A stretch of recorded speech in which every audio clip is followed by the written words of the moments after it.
Dans cette vidéo, je vais essayer d'être le plus impartial. Je donnerai mon avis que en toute fin de vidéo, sauf si je précise en disant quelque chose comme « je pense »,« j'imagine », etc. Donc, le but de cette vidéo est bien d'énoncer des faits et uniquement des faits. Je ne vais prendre parti d'aucun côté politique avant la fin de la vidéo, car je veux avant tout faire un travail de presque journaliste vulgarisateur, avec des gros guillemets, afin de mettre toutes les cartes dans vos mains pour que vous soyez au courant de toutes les informations liées au sujet dont on va parler. Et donc, quel est ce sujet? Est-ce que les femmes Space Marines arriveront grâce à la nouvelle décision prise par Game Workshop il y a quelques jours? Pour ceux ignorant de quoi je parle, plongeons dans l'Adeptus Custodes et son histoire résumée afin de comprendre qu'est-ce qui s'est passé avec ces soldats encore plus puissants que les Space Marines, mais qui sont quand même très similaires.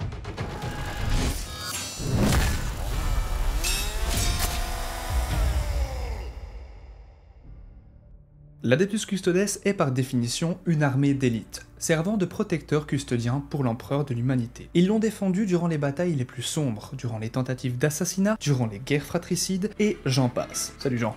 Mais les Custodes ne sont pas que des simples guerriers, ils sont aussi des philosophes, des pratiquants d'arts martiaux, des hobbyistes en tout genre, passionnés d'astrologie, d'histoire et de lecture de toutes les sortes. Imaginez que la faction représentant le plus les fans de Warhammer 40 000, donc nous, est sans aucun doute ces fameux Golden Boys. Il s'agit ni plus ni moins que de nerds en armure dorée. Bon, soyons honnêtes un instant, ils sont aussi fans de musculation, et vu leur physique, ils sont 50% gym bro, 50% nerd. Mais il y a un autre détail qui me chiffonne. Si l'on ouvre le livre de règles de l'armée Custodes, appelé le Codex, on peut y lire l'intitulé suivant.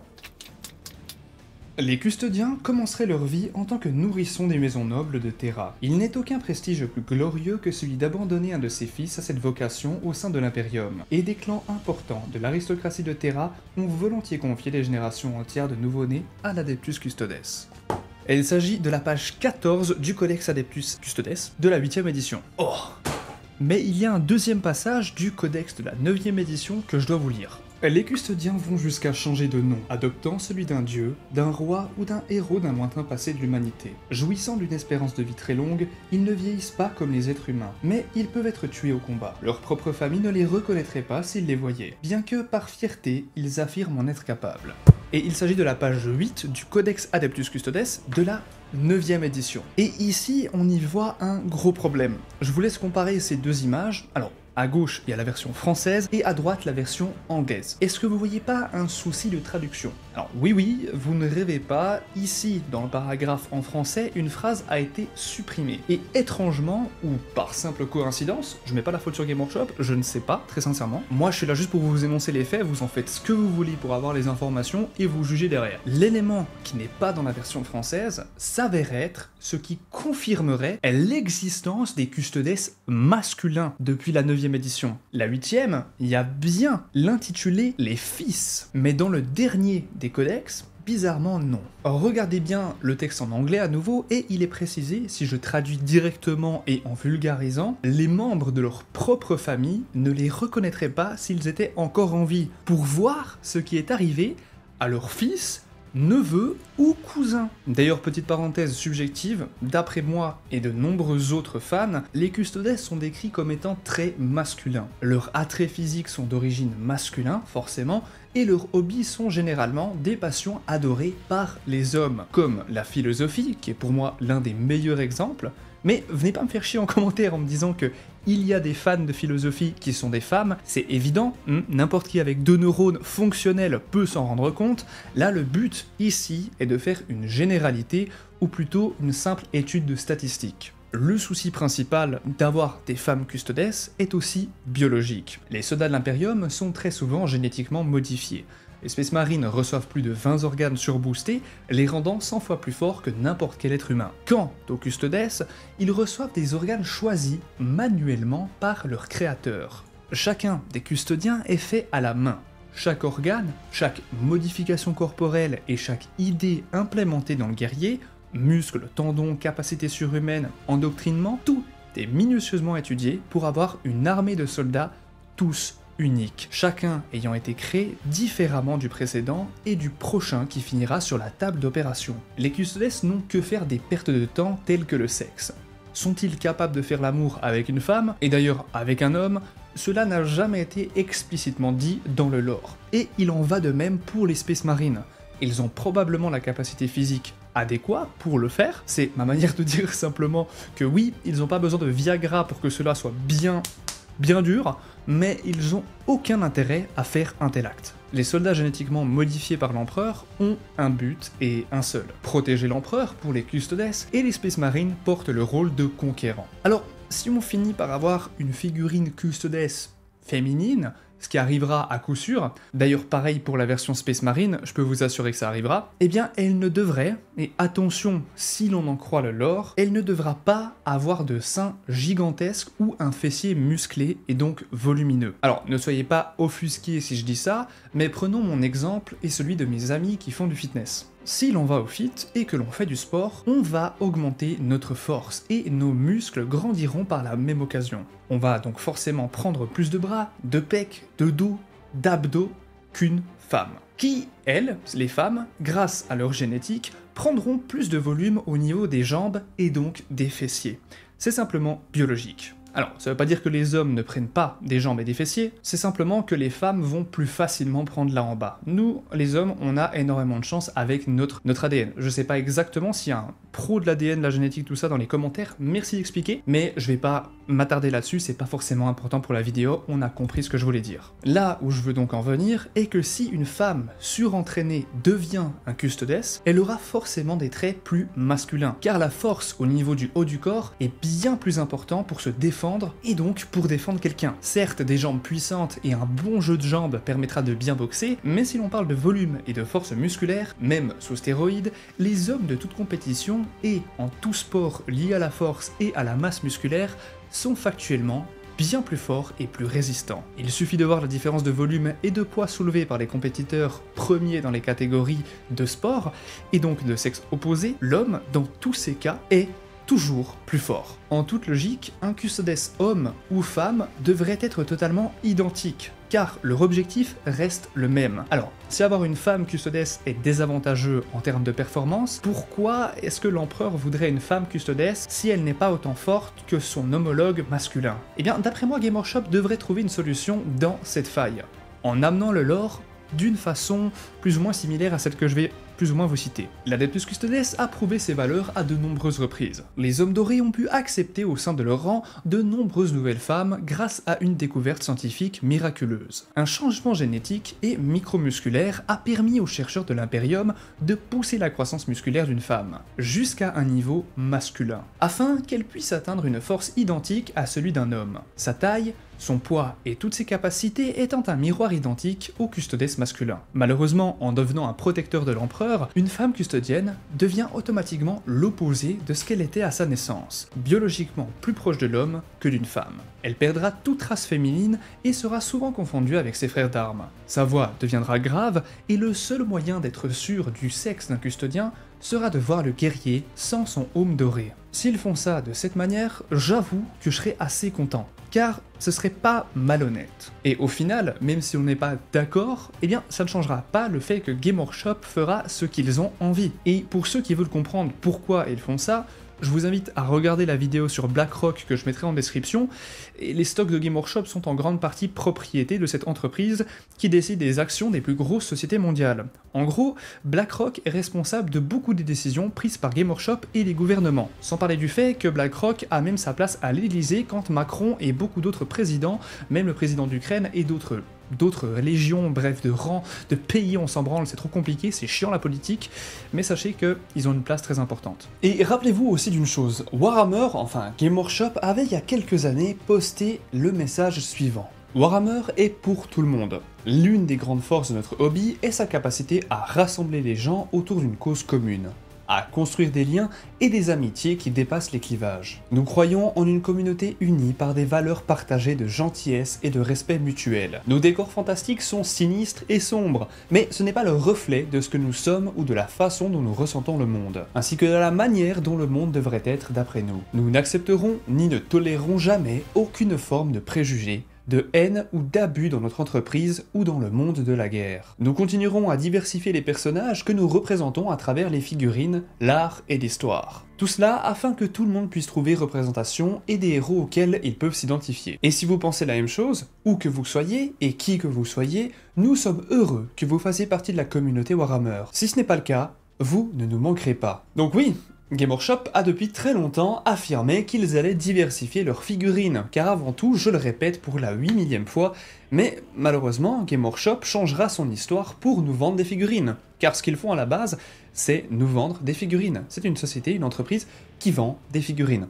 Ça peut paraître con, mais ça a une énorme importance pour les histoires et les nouveaux lores qui évolueront. Bien sûr que cela sera politisé, même si personnellement je préférerais pas. Mais attention, ce sera toujours le cas. Quand il y a autant d'argent en jeu dans n'importe quelle entreprise, factuellement, il y aura des débats moraux, politiques, etc. qui se trouveront au sein de l'entreprise. C'est obligatoire, surtout dans l'ère dans laquelle on vit. Alors, ma question est la suivante, est-ce que vous êtes prêt à oublier votre passion, à complètement passer outre, parce que vous ne pouvez pas passer à autre chose, ou alors simplement parce que vous ne pouvez pas voir l'évolution, même si elle ne vous plaît pas totalement, ou allez-vous plutôt faire comme je risque de le faire, simplement, bien accepter? Peut-être que ce n'est pas parfait pour vous, peut-être que ça passera avec une pilule comme les Primaris, parce que petit rappel, mais les Primaris Space Marine, c'était la même chose, hein, qu'on soit bien d'accord. Ils ont mis une douille dans le lore, dans l'histoire, simplement pour nous vendre des nouvelles figurines beaucoup plus stylées que les anciennes. Et soyons honnêtes, les Primaris sont mieux que les premiers-nés, je m'en bats les couilles. C'est aussi factuel. En plus, ils en vendent beaucoup plus. Voilà. Maintenant, revenons juste au nouveau lore qui vient de s'indiquer dans le codex de la V10, qui a en fait fuité. Donc, ce nouveau lore, ce nouveau paragraphe suivant, eh bien je vais vous le lire. Alors c'était traduit, vulgarisé, donc excusez-moi, c'est pas parfait. Hein. La gardienne Kaladeis Toravolia Kesh se tenait sur la passerelle d'un destroyer de classe Cobra. Nommé Vigilant Flame, le navire de guerre appartenait au puissant Battlefield Solar. Elle se tenait dans l'ombre à l'arrière de la passerelle, un endroit où elle pouvait observer les actions de tous les membres de l'équipage, qu'ils soient dans les puits d'instrumentation, dans les sanctuaires d'armement, ou dans le cas du capitaine du vaisseau Letwick, debout, droit comme un i, devant son trône de commandement. Et oui, on a donc effectivement bien une femme custodes. Je tiens aussi à rajouter une petite information supplémentaire, il y a de cela 5 ou 6 ans, l'un des écrivains de Warhammer parlait sur un forum Reddit du fait qu'il n'y avait pas de femmes Adeptus Custodes. Et il avait expliqué que cela n'était pas du tout lié au lore, mais uniquement au fait qu'il n'y avait pas de figurines qui étaient prévues comme étant des femmes. C'est tout. Donc il n'avait pas besoin de faire une histoire pour des femmes custodes, étant donné qu'il n'y aurait pas de figurines. Car oui, encore une fois, pourquoi faire une histoire pour une figurine qui n'existera jamais? C'est comme ça que Game Workshop réfléchit aussi beaucoup. Donc que l'on soit pour ou contre ce changement, eh bien il allait forcément avoir lieu à un moment ou à un autre. Et je sais que ce genre d'évolution casse les couilles à beaucoup de gens, énerve beaucoup de monde, ça va gueuler dans tous les sens, mais personnellement, je me rends compte que quand je m'implique pas autant politiquement dans un domaine, et que je laisse la société et l'entreprise changer, et que moi, eh bien, je dis d'accord, je subis comme certains pourraient dire, peut-être que pour certains je suis niais, con, de pas me battre pour que le lore reste comme j'en ai envie, mais j'ai pas envie de décider comment fait une entreprise. J'ai plutôt envie de la voir grandir, évoluer, et je déciderai ensuite ce que je ferai avec les informations que j'ai en fonction des choix qu'elle prend. Je ne suis pas là pour changer le monde, je suis pas là pour changer les gens, je suis simplement ici pour profiter de la vie et surtout profiter des choses que j'aime. Si je n'aime plus, simplement, j'arrête. Et tant que ça ne m'atteint pas personnellement, je m'en fous. Si des femmes sont contentes de voir des Adeptus Custodes, c'est cool pour elles. Elles ont aussi plein de femmes super dans tout le monde de Warhammer 40 000, super intéressantes et super fortes, dont on parlera un tout petit peu après. Et je pense aussi que c'est important de nous rappeler un truc. Des fois, je pense qu'on est un petit peu trop offensé pour des choses qui, malheureusement, eh bien, on peut pas y changer grand-chose. Et je sais que c'est chiant, mais c'est comme ça. C'est factuel. Les choses évoluent toujours. Et dans 6 mois, 1 an, vous verrez que la pilule sera un petit peu mieux passée, comme les Primaris. Mais bon, ça, c'était mon avis. On va revenir un petit peu dans le plus factuel avec tout ça. Une autre information très très importante est, sachez une chose, le lore des Custodes est très nouveau, très récent. Il est là, enfin ils sont là, que depuis la 8e édition. Avant, l'Adeptus Custodes existait certes, car oui, dans la première version de Warhammer 40 000, la première édition, donc Rogue Trader, quand c'était encore un jeu de rôle sur papier, regardez bien ces images, on retrouve des Adeptus Custodes avec un casque doré, un petit peu différent de celui qu'on a actuellement, hyper fit, tablette de choc, les poteaux ils sont bien musclés, bien saillants, et surtout, torse-poil.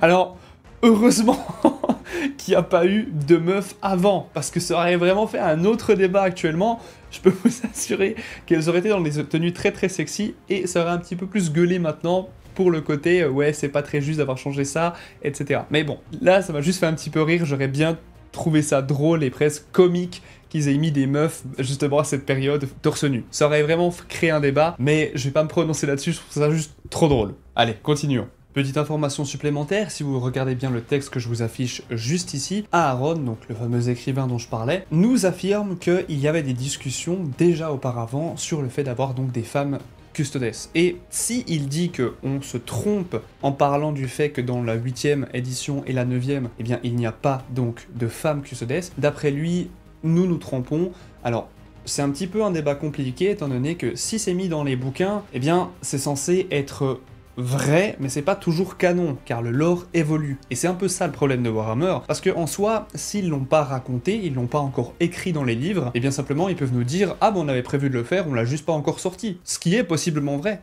On ne sait simplement pas. Donc je prendrais avec des pincettes et je dirais peut-être que oui, c'est possible que je me trompe en disant que d'après moi c'est pas vrai par rapport au codex.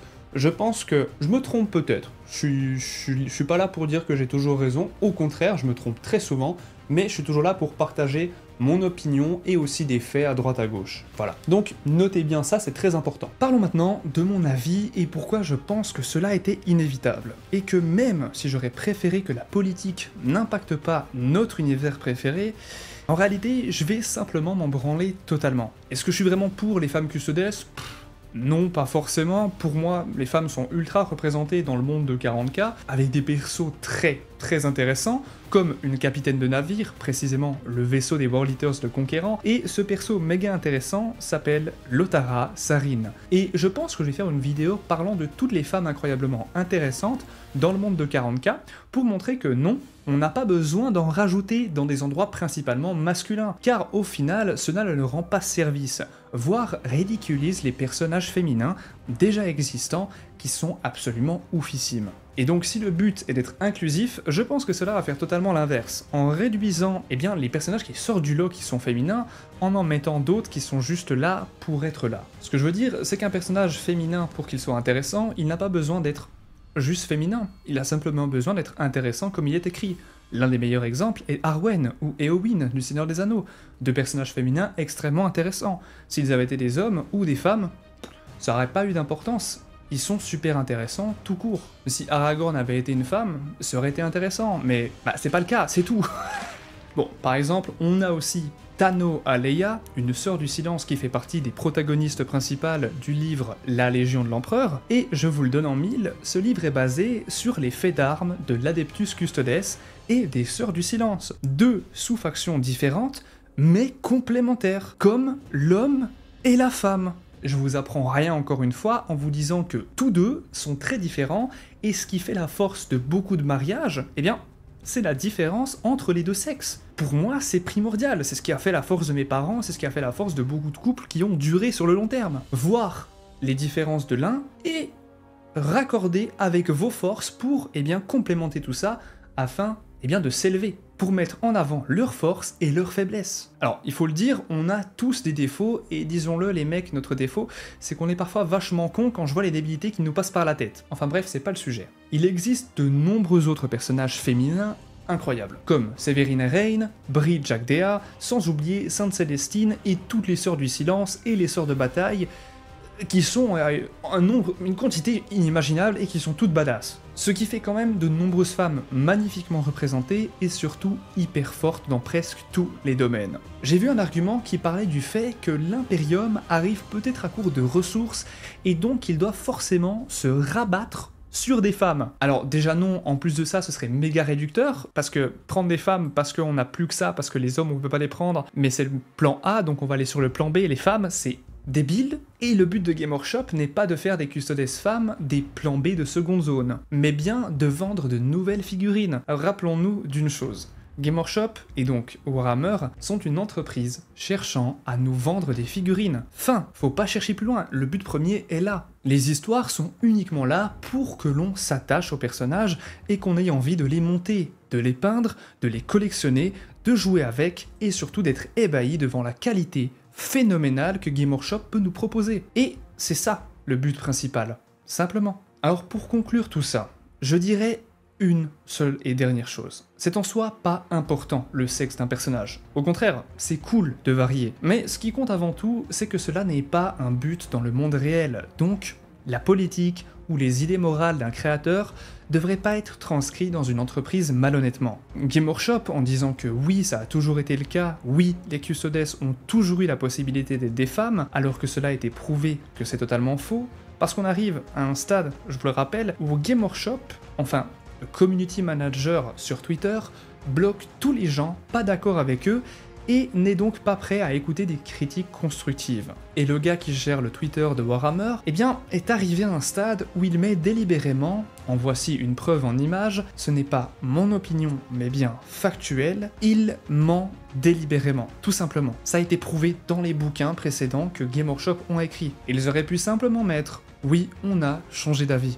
Et c'est pas grave, honnêtement, ce serait pas grave. Je fais plein de choses dans ma vie où simplement j'ai dit des conneries, j'ai fait des conneries, je me dis chier, j'aurais pas dû, je change, j'évolue. Une société peut faire pareil, mais mentir ça va juste niquer leur image. Et là le drama je trouve qu'il prend un petit peu trop d'ampleur pour en soi pas grand chose. Bref, tout ça pour dire, Game Workshop n'hésitez pas à proposer des bonnes idées avec des femmes. La commu sera super hype de voir tout ça, mais s'il vous plaît, là ça se sent quand tout ça est pour l'argent, ou pour une raison politique. Pour ma part, je vais simplement faire comme j'ai toujours fait. C'est-à-dire m'en branler totalement, et voir l'évolution de tout ça. Et j'espère que Game Workshop écoutera votre message, et j'adorerais avoir votre avis en commentaire, alors n'hésitez pas à vous faire entendre, et merci à tous de m'avoir écouté jusque-là, merci d'avoir cliqué sur cette vidéo, sur toutes les autres vidéos sur YouTube que vous avez pu voir. Si vous voulez pas rater les prochaines vidéos du lore de 40K que je vais faire, évidemment abonnez-vous pour qu'on atteigne les 20 000 abonnés, et pour soutenir la chaîne, tous les liens sont en description, avec des rabais pour vos figurines et vos boissons Holy Energy. Ah, et en commentaire, restez respectueux les gars, s'il vous plaît,